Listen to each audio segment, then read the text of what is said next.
mejorar nuestra persona y nuestro servicio en la música, ¿verdad? Si van a 1 Samuel 16, 18. 1 Samuel 16, 18. ¿Cuántos usan su teléfono? No, porque no creo que ninguno de ustedes traiga Biblia. Eso ya no se usa, ¿verdad? Aparte, es como la música, ya los CDs son bien latosos, ¿no? Aquí tenemos todo un teléfono, ¿verdad? Aquí sí hay una Biblia. Bueno, 1 Samuel 16, 18 dice Saúl, el rey Saúl, estaba siendo atormentado y dice: entonces uno de los criados respondió diciendo: he aquí, yo he visto a un hijo de Isaí de Belén, que sabe tocar y es valiente y es vigoroso y es hombre de guerra, prudente en sus palabras y hermoso, y Jehová está con él. Ahí vamos a analizar las características de este hombre. Esta es una de las primeras veces que se habla de David. Todos aquellos que estudian la escritura o que leen la escritura se dan cuenta que David fue un hombre importante, no solo en la historia de Israel, sino su historia de cómo él venció a Goliat ha sido pues muy inspiradora para mucha gente, ¿no? Ustedes lo pueden ver hasta en los deportes. Dicen, cuando hay un equipo débil, dicen, y David venció a Goliat, ¿verdad? Cuando algún equipo, que alguien da nada por ese equipo y gana a otro que es favorito, dicen, lo comparan con lo que pasó con David. David venció a Goliat. Es una historia que se ha transmitido no solo a muchas generaciones, sino a muchas naciones, y lo han aplicado de muchas formas. Entonces David es un hombre que es un ícono en la cultura, por lo que él hizo con Goliat. Y estas eran algunas de las características de esta persona, de David. Y David fue un músico, no solo fue rey, sino fue una persona que compuso música y que inventó instrumentos musicales.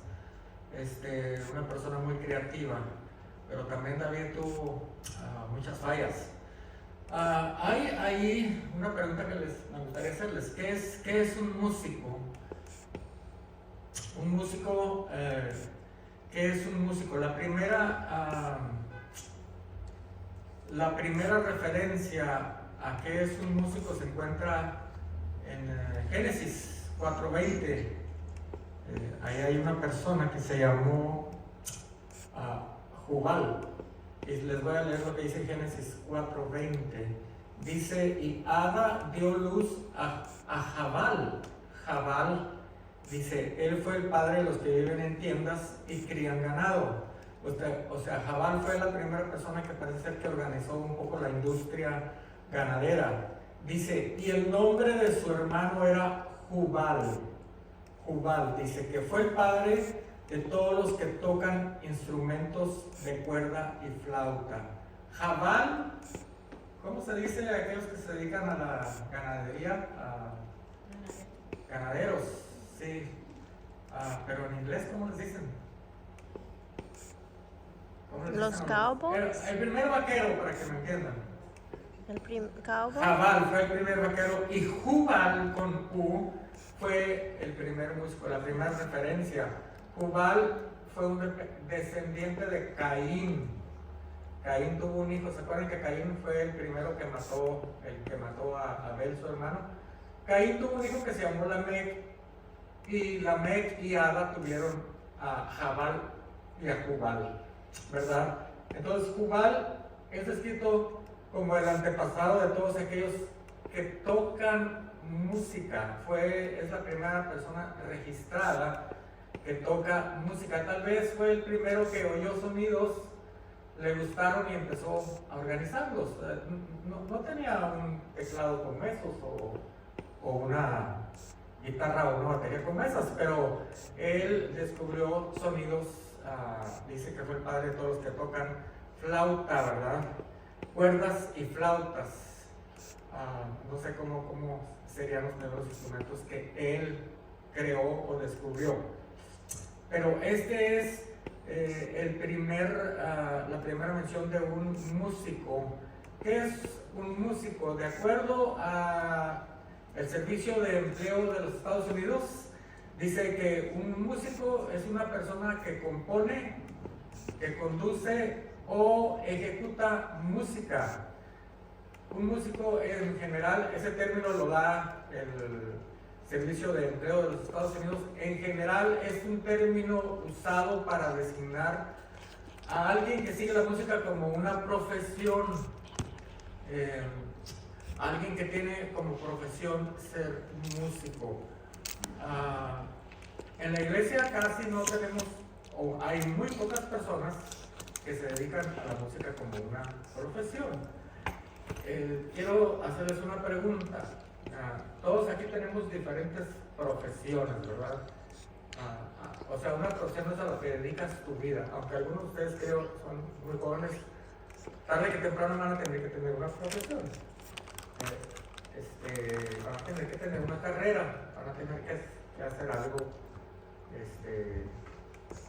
como para ganar su sustento, pues. ¿Y qué profesión van a tener? No lo sé, eso solamente lo saben ustedes.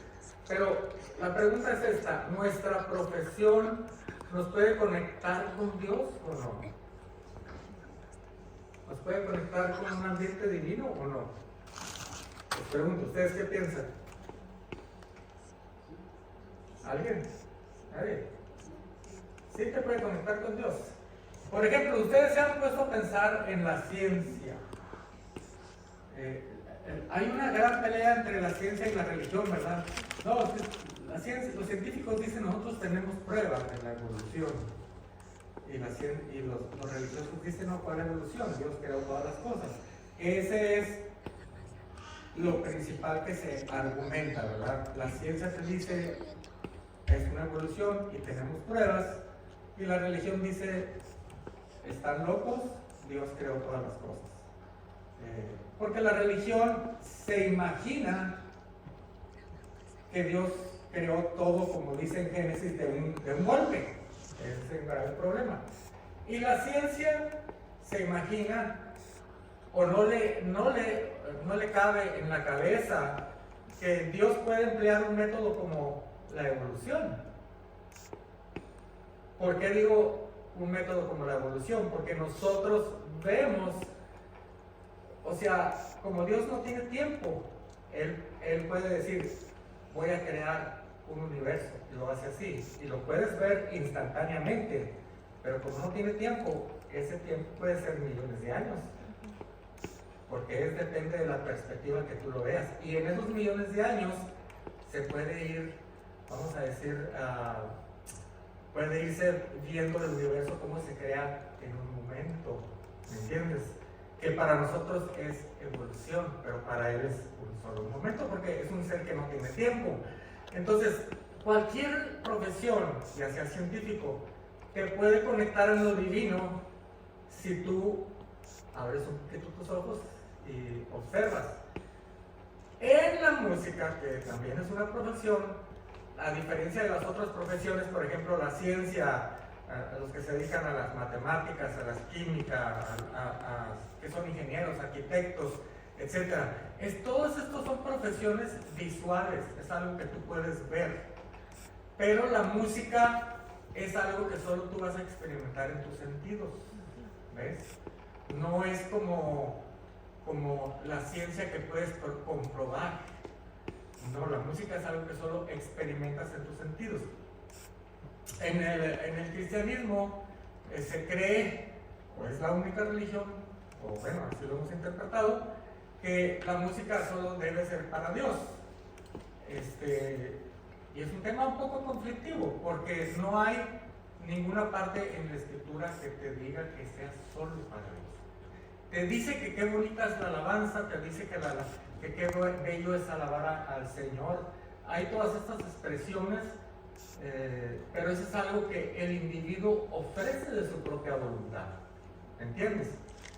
Entonces, en la música tú puedes tener una profesión que puede ser la que tú quieras. y la que te convenga. Había un pastor que una vez, cuando yo estaba estudiando música, me decía, tienes que tener cuidado, hermano, porque en la música hay mucha tentación. Yo le dije, pues también en el púlpito, así que no me preocupo por eso. Y al final de cuentas él se fue con quién sabe quién, ¿verdad? Así que las tentaciones, no importa la profesión que tú practiques, van a estar ahí. Entonces, no forzosamente nada más los músicos tienen tentaciones, todo el mundo tiene tentaciones. La cuestión está, si vamos a dedicarnos a hacer música, ¿qué tipo de música vamos a hacer como profesión? Música,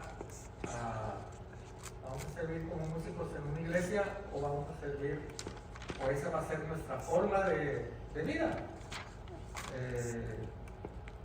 Esa es una decisión que uno tiene que tomar, ¿verdad? Pero volviendo a nuestro tema, a lo que nos interesa, en la escritura nos muestra que esto era un trabajo muy importante en el servicio del templo primeramente, y después se convirtió importante en lo que después vino a ser las iglesias y aún en las sinagogas, que la sinagoga es la primera forma de, vamos a decir, de iglesia que había, ¿verdad? Todo lugar donde se reúne gente, este es hacer un servicio religioso de cualquier tipo. Parece ser que la música es siempre algo importante, aún en los deportes. Ustedes pueden ver que la música siempre va a ser importante, ¿verdad? Ahí está toda la gente cantando, y We Will Rock You es una canción que todo el mundo usa para decir que te vas a ganar al otro equipo. Pero volviendo a lo que nos gusta, vamos a lo que nos interesa. Vamos a ver qué dice la escritura acerca del servicio al Señor, tomar la música como una profesión para servir al Señor. Entonces, 1 Crónicas 15, 16, ahí encontramos una referencia cuando David estableció ya de una manera más formal el servicio en la iglesia, bueno, no en la iglesia, sino en el templo. En 1 Crónicas 15, 16, ellos estaban organizando ya todo lo que era el servicio, y dice ahí que en una de las partes importantes dijo, asimismo dijo David a los principales de los levitas que designasen de sus hermanos a cantores con instrumentos de música, con salterios y arpas y címbalos, que resonasen y alzasen la voz con alegría. O sea, fíjate, esta era una parte muy importante de las reuniones.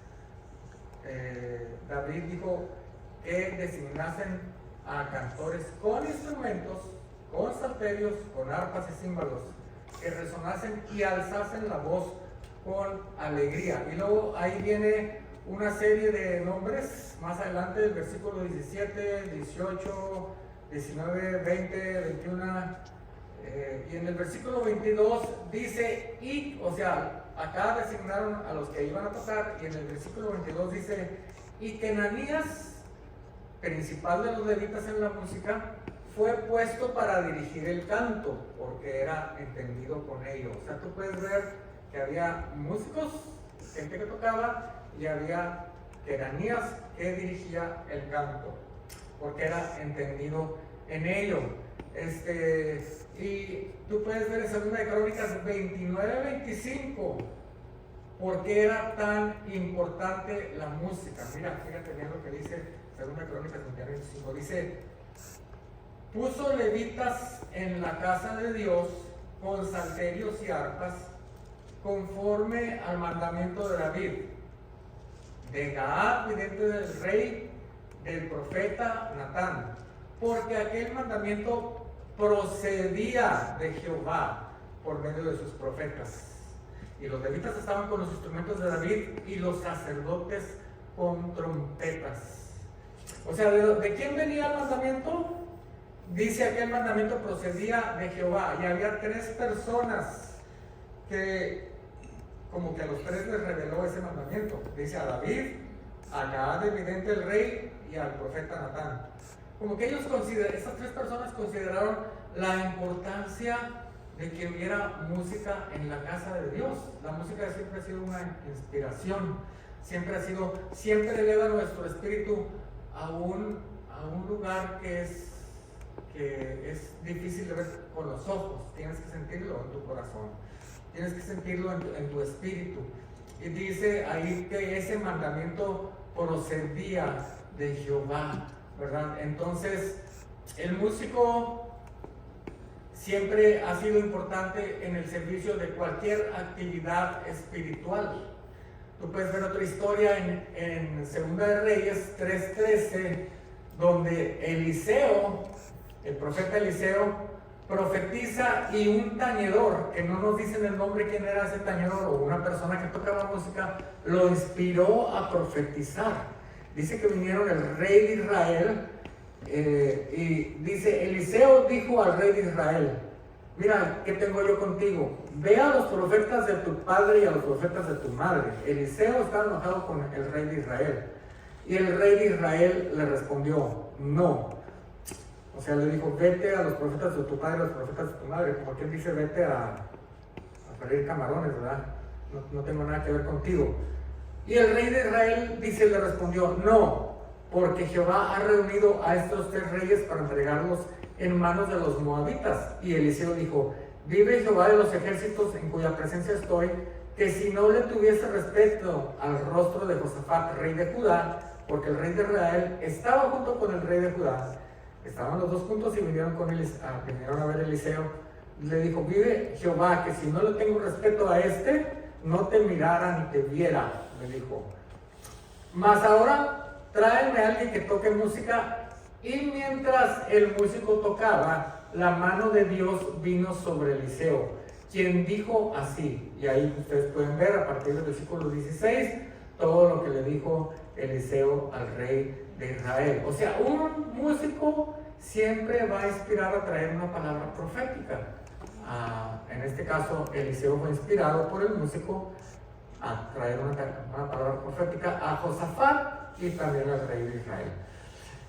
¿Y qué sabe hacer un músico? ¿Qué sabía hacer David? ¿Qué era lo que él lo caracterizaba? Como dijimos al principio de estos versos, David en el 1 Samuel 16-18 dice que el criado le dijo a Saúl ciertas características que eran evidentes en la vida de David. Dijo: he visto al hijo de Isaí, que él sabe tocar, y es valiente y vigoroso y hombre de guerra, prudente en sus palabras y hermoso, y Jehová está con él. O sea, David fue un hombre que inspiró a toda esta gente, de la cual hemos leído, la inspiró a seguir la profesión de música, ¿verdad? Porque David tenía estas características. Dice que él sabía tocar. Es la primera característica. Si quieren, tomen nota de esta característica: él sabe tocar. David era consciente de que para hacer su tarea bien tendría que saber lo que estaba haciendo. Una persona que es educada siempre va a tener otro tipo de recursos. El problema hoy en día con la gran mayoría de jóvenes es que ellos consideran educación, por ejemplo, TikTok, creen que eso es educación, o Instagram, pero no, es que yo estoy viendo en Instagram, no sé qué, estoy estudiando. ¿Dónde? ¿Estás estudiando? Le pregunto. Sí, ¿dónde? En TikTok. Oh, pues good luck. Porque ni Instagram ni TikTok te van a dar un certificado, y hoy me imagino vas a ir a pedir un trabajo, ¿verdad? ¿Y dónde estudiaste? En TikTok. Oh, ok, agarra la escoba, ahí está. Porque en ningún lugar te van a dar un buen trabajo si no tienes una educación formal. Eso es así. Y yo encuentro, y hablo a veces con muchos jóvenes y están convencidos de que eso es educación. No es educación formal, son buenos tips, te lo puedo asegurar. Yo mismo, cuando quiero saber algo, porque la cosa es que en la música todo avanza tan rápido, ¿verdad? Y hoy en día hay tantas cosas que ya uno no sabe, y a veces yo quiero saber cómo se hace tal o cual programa, cómo se trabaja tal o cual programa de música y tengo que buscar tips, pero solo son tips, eso no es educación. Si yo quiero tener una educación más completa, tengo que ir a un lugar donde me eduquen de una manera formal, ¿me entiendes? La educación formal es algo diferente a recibir tips. La educación formal te hace ser una persona disciplinada. No es lo mismo que tú digas estudié 4 años en una universidad. La persona que te va a emplear va a decir, este es un tipo que tiene una educación formal, me conviene. ¿Por qué? Porque es una persona disciplinada. Y no es lo mismo que te vayan a pagar, no sé, $20,000 al mes, que ganes $5 por hora en no sé dónde. Digo, todos los trabajos son honrados, pero las decisiones que uno toma al educarse vienen a definir el tipo de dinero que nosotros vamos a ganar. Entonces, David sabía tocar. No creo que David había ido a alguna universidad, porque no había universidades en ese entonces. Él tuvo que formarse solo, pero hoy en día, gracias a Dios, nosotros tenemos muchos lugares donde podemos educarnos y podemos, si es que nos vamos a dedicar a la música, saber exactamente qué es lo que estamos haciendo, saber tocar. Dice el Salmo 33:2, aclamad a Jehová con arpa, cantadle con salterio y de concordio, cantadle cántico nuevo, hacedlo bien, tañendo con júbilo, hacedlo bien. Fíjate qué importante es saber tocar, saber leer y escribir música. Eso es importante. La gente a veces les dices tú, ¿y sabes leer música? ¿Te puedo escribir la partitura? Y te dicen, no sé leer música. Y es muy fácil, pero la flojera lo ve todo difícil, ¿verdad? Ese es el grave problema. Saber leer música, si te vas a dedicar a esa profesión, tienes que saber leer música. Hay varias maneras de leer música. La primera es la convencional, por notas, que es fácil, solamente tienes que tener un poco de disciplina y trabajar diario. La otra es por números. Los músicos, los que son músicos me entienden cuando dices vas a la primera, vas a la cuarta, vas a la quinta, etc. Eso es por números, es otra manera de comunicar la música. Entonces, educarnos es importante. Para eso hay que quitar la mentalidad de que todo lo que hacemos es para la honra de Dios. Si es para la honra de Dios, hay que hacerlo bien. Y para eso hay que hacer un poco la pereza a un lado. Hay que levantarse temprano. Mira, yo fui a una universidad y costó. Yo estuve 4 años ahí y costó día tras día. Yo cada fin de semana vivía en una ciudad y cada fin de semana viajaba a esa ciudad para poder estudiar. Estudiaba en la semana y luego regresaba a mi ciudad. Eso lo hice durante 4 años. O sea, eso costó dinero y costó esfuerzo, porque yo tenía que servir en una iglesia el fin de semana, los domingos, y acabábamos la reunión y yo me iba y me subía a un autobús, a un bus, para poder viajar toda la noche a la otra ciudad y estar temprano. Llegaba a las 6 de la mañana, me tomaba un baño y me iba a las clases a las 8 de la mañana. Eso costó. Todo cuesta. Si quieres lograr algo, va a costar. Entonces, hay que hacer un poquito la pereza a un lado y ponerse un poquito más ágiles, ¿verdad? Hay que ser creativo. También el músico tiene que ser creativo, tiene que tener oído, desarrollar no solamente el conocimiento, sino también tener el oído musical para poder improvisar, para poder ser creativo, ¿verdad? Entonces hay que tener también ese lado, no tener miedo y ser creativo, improvisar en otros diferentes géneros. Por ejemplo, la música cristiana es muy sencilla. Casi toda la música cristiana tiene 5 acordes, 4, es todo.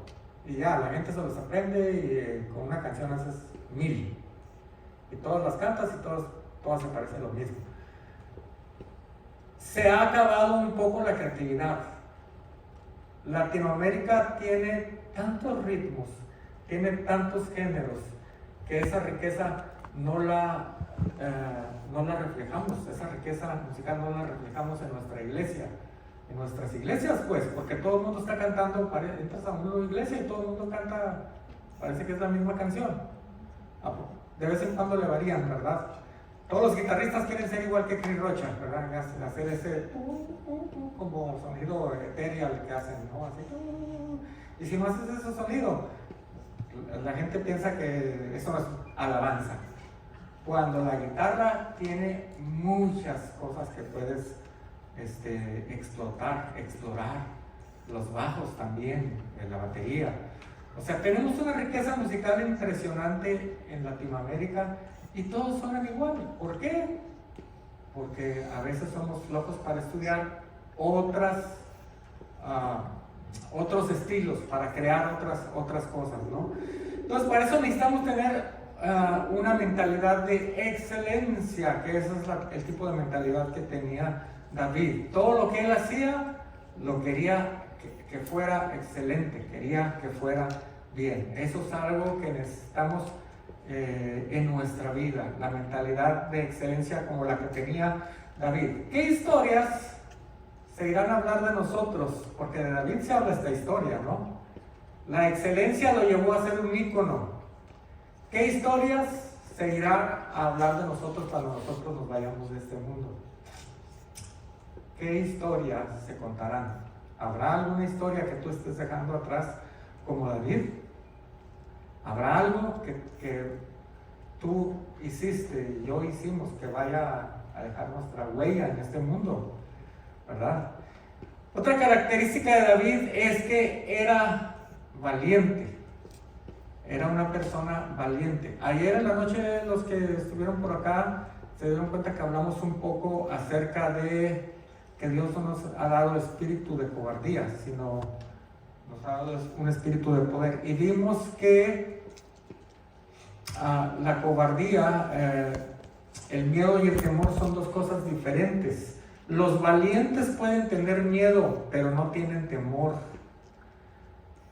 Porque el temor es un estado de la mente permanente. Y el miedo es algo que solo es momentáneo. Lo experimentas tal vez cuando vas a hacer algo que nunca has hecho antes. Por ejemplo, yo creo que David, cuando fue a enfrentarse a ese gigante, tuvo miedo. Pero él sabía que tenía que hacer lo que tenía que hacer. No tuvo temor, porque sabía que Dios estaba con él. Tal vez tuvo un poquillo de miedo. Y mencionamos acerca de los toreros, ¿verdad? Los toreros se dice que son hombres valientes y cuando entran al ruedo, entran a torear a un animal que si te dan una cornada, te pueden causar un daño serio. Y no dudo que tengan miedo, pero como son gente valiente, enfrentan cualquier cosa. David fue un hombre valiente y esa era una de las características. Era alguien que no le importaba, que el temor no lo detenía en su vida porque sabía que Dios estaba con él. Era una persona valiente. Eso es algo que nosotros necesitamos también tomar en cuenta. ¿Qué tan valientes, qué tan aventados somos en nuestra vida? Otra característica es que era vigoroso, dice, es vigoroso. Tenemos una cantidad, dicen por ahí que hoy en día, ¿ustedes han oído el nombre de los Rolling Stones? ¿Sí? ¿Sí saben quiénes son los Rolling Stones? El líder de los Rolling Stones se llama Mick Jagger. Y cuando él tenía como 25 años, le preguntaron, ¿tú te ves haciendo lo que haces hoy en día a los 50? Porque en el tiempo de que él estaba joven, cuando Mick Jagger estaba joven, se consideraba una persona de 50 años, se le consideraba un viejo. Se consideraba que ya estaba viejo. Era un viejito, 50 años, imagínate. Y le preguntaron, ¿tú te ves cuando llegues a los 50 años haciendo lo que estás haciendo? Y él dijo, seguro, claro. Él tiene 80 y sigue haciendo lo mismo. ¿Cómo hace? Y dicen, leí un artículo que estas personas están redefiniendo lo que es la vejez. ¿Por qué?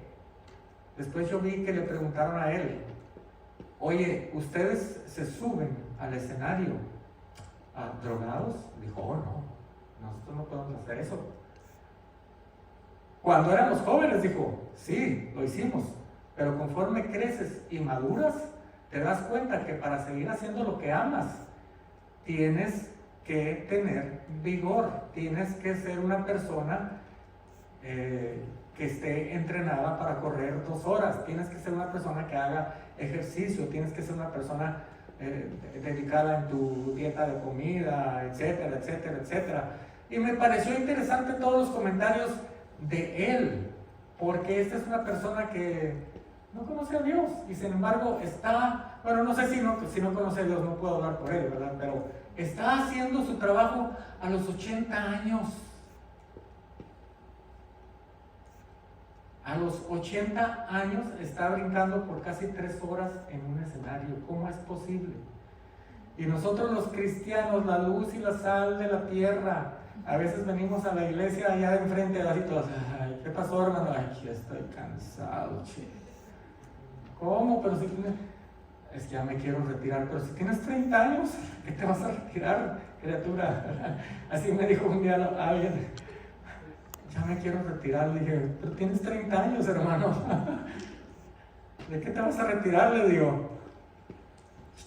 Increíble que gente, acaba de morir un señor que se llamó Tony Bennett. Tony Bennett es uno de los cantantes más famosos de la época de Frank Sinatra, y viejito, 97 años que lo tenía. Tony Bennett tenía ya como a los 90 empezó a entrar en esta enfermedad, ¿cómo se llama? La que se les olvida todo. Ya ves, ya se me olvidó. Alzheimer.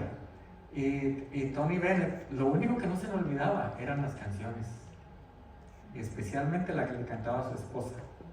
Y todavía el año pasado él estaba dando conciertos. No podemos funcionar, bueno, no sé, nosotros como músicos creyentes hasta dónde vamos a llegar, porque yo cuando era joven sí tomaba una guitarra y me subía de enfrente y tocaba, pero ya ahorita de viejito no. ¿Por qué? Porque creo que hay otros jóvenes que necesitan ese lugar, necesitan hablar con su música a su nueva generación. Mi música pudo haber hablado a otra generación, pero ustedes necesitan hablarle a su generación, ¿verdad? Entonces, el vigor es algo importante para que tú puedas llegar a servir. No podemos llegar a servir con efectividad hasta una edad grande si no tenemos vigor. Desgraciadamente, muchas personas que son creyentes y que sirven al Señor mueren a veces jóvenes porque se descuidan físicamente. Tienen el corazón lleno de grasa y la panza también. O sea, no hacen nada de ejercicio. ¿Por qué? Porque dicen, no, hermano, el ejercicio para nada sirve. Pablo dijo, el ejercicio no dijo que para nada sirve, dijo que para poco aprovecha en el espíritu. Pero tú andas, aunque andes en el espíritu, tu espíritu está en una carne. Y si la carne no tienes cuidado de ella, pues el espíritu se sale de esa carne. Y ahí acabó tu historia, ¿verdad? Entonces, es vigoroso, o sea, es importante ser una persona sana, tener vigor. Y otra característica que dijo este hombre, dijo que David era un hombre de guerra. Un hombre de guerra. La vida es una guerra continua. La vida es una pelea, nunca, siempre hay problemas en la vida, siempre va a haber todo tipo de situaciones y de guerras, vamos a decir, emplear la palabra guerra, aunque no estamos en guerra como están ahorita allá en el Medio Oriente, ¿verdad? No es ese tipo de guerra, pero tenemos nuestras guerras y tenemos nuestras luchas. Y las guerras y las luchas de cada uno van a ser diferentes. Mis peleas no son tus peleas, mis guerras no son tus guerras. Tú tienes tu propia guerra y tu propia pelea. Pero la situación es, ¿le entramos a la pelea o no le entramos a la pelea? A veces se encuentra uno, hermanos, que de todo se quejan. No son personas que les encante la pelea. Bueno, no es que ande uno buscando pleito, ¿verdad? Pero cuando hay una situación donde se requiere pelear, donde se requiere luchar por tus hijos, donde se requiere luchar por tu trabajo, donde se requiere luchar por justicia, donde se requiere luchar por cualquier cosa, adversidad que tengas en la vida, no podemos ser pusilánimes. Tenemos que ser personas que tenemos que aprender a enfrentar esos hechos, esas adversidades. Recién hablé con una persona, él es un hombre importante en cierto país y él sirve dentro del gabinete de un presidente. Recién estaba platicando con él y él me dijo que no estaba yendo un poco más a la iglesia porque había muchos problemas. Y yo le dije, mira, te voy a hacer un comentario. Le dije, los problemas son buenos para nuestro carácter. Los problemas nos ayudan a crecer en nuestro carácter. Las peleas, las diferencias a veces con los hermanos nos ayudan a ser mejores. Y yo sé que mucha gente dice, no, es que en esa iglesia hay muchos hipócritas. No, es que en esa iglesia son así, son así. No, es que en esa iglesia... Hemos oído mucho ya que no hay iglesia perfecta. Está bien, no hay iglesia perfecta. Nadie somos perfectos. Pero perdemos de vista el punto de que las personas que a veces son conflictivas y que nos dan guerra son las que nos van a ayudar a crecer, ¿verdad? De hecho, debemos de rodearnos un poco de estas personas porque son las que nos ayudan un poquito a ver la vida un poco difícil y a encontrar soluciones. Y si tú encuentras soluciones en los pleitos que tengas, en las diferencias que tengas, seguramente vas a crecer. Son personas que te ayudarán a ser mejor, ¿verdad? Porque acuérdate que dice la Escritura, soportados los unos a los otros. O sea, no solamente tú soportas a otras personas, sino también a ti te soportan otras personas, nomás que no nos damos cuenta que otras personas nos soportan a nosotros, ¿verdad?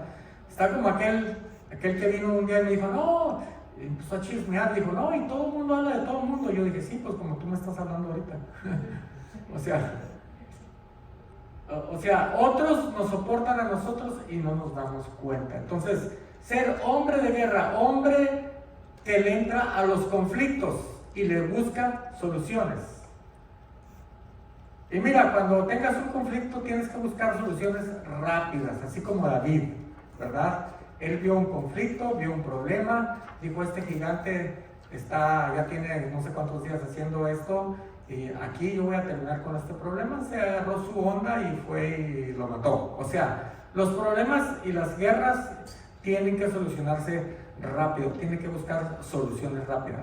Y otra característica era que era prudente en sus palabras. La lengua es un instrumento que enciende un gran fuego, así dice Santiago. Es pequeñita, pero puede encender muchas cosas, ¿verdad? Entonces, la prudencia es algo que tenemos que ser prudentes en nuestras palabras. Una persona prudente es alguien que pone una, ¿cómo se dice? Coladera entre su cabeza y su boca. O sea, pone ahí como una cosita de esas que se cuela, que no deja ir las malas cosas. Porque a veces nosotros decimos muchas tonterías, ¿no? Hablamos muchas tonterías. Es fácil decir muchas tonterías. Y es fácil hacer bullying de otras personas. Es fácil burlarte de las fallas de los demás. Es fácil decir cosas malas de alguien cuando alguien tiene algo que no te gusta, una falla que es evidente, un problema hasta físico, hacemos burla de ellos. Entonces tenemos que ser prudentes con lo que hablamos. ¿Qué alcance tienen nuestras palabras? Piensa tú un poquito eso. ¿Qué alcance tienen las palabras que tú hablas todos los días?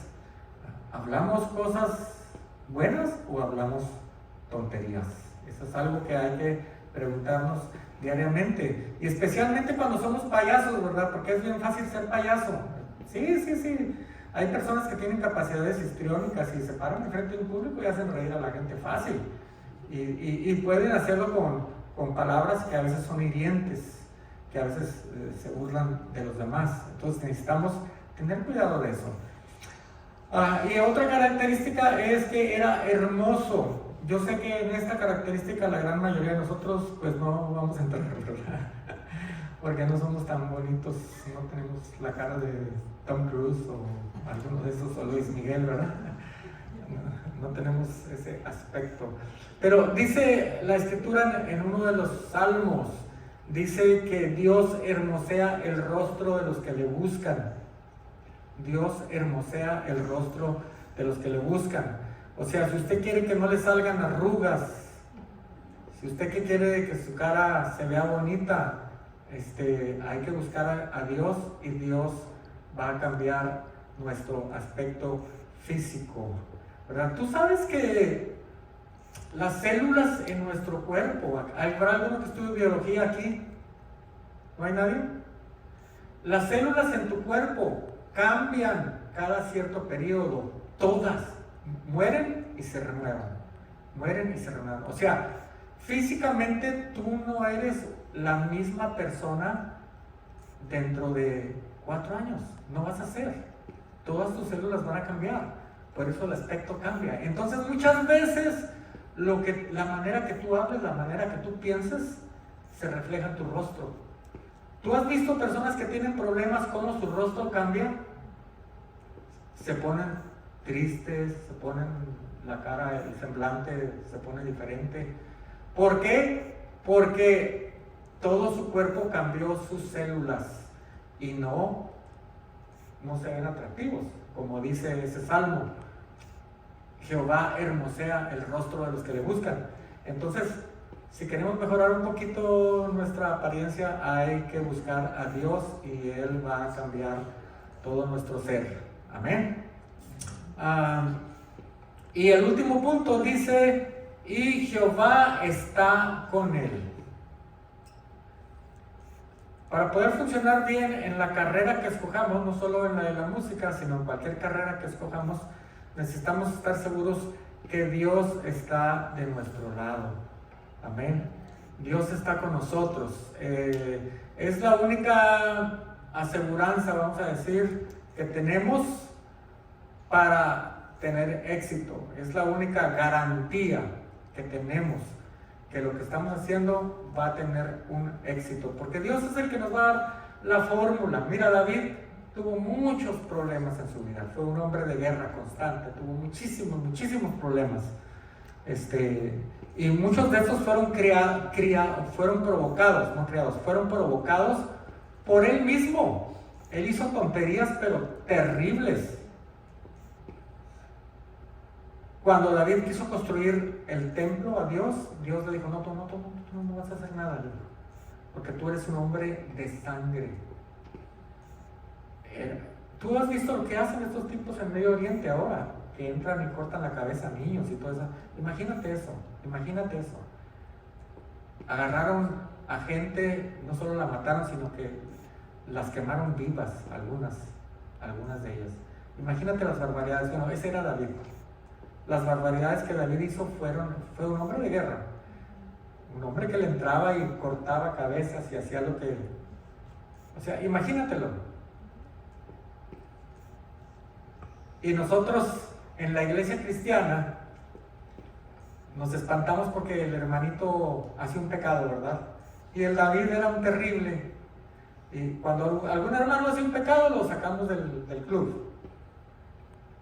Y a David no, porque queremos ser bíblicos. Pero el hombre era terrible. Era desalmado.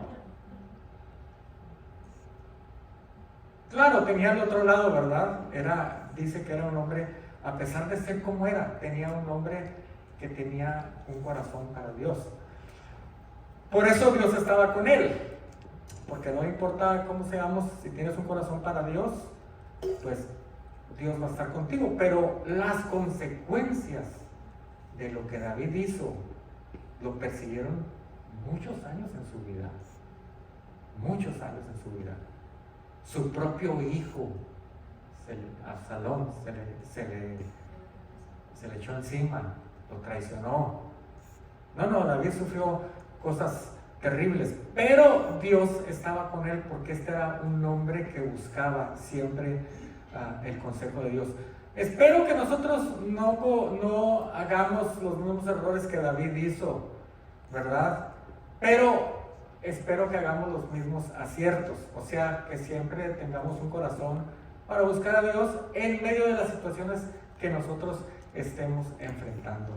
Entonces, estas son las características que tenía David, un hombre que también tuvo un corazón por la música, un hombre que hizo y construyó instrumentos, un hombre que entendió que la música era importante cuando la asamblea se reunía para adorar, para oír la palabra, para cantar, y fue un hombre que hizo pues época, ¿verdad?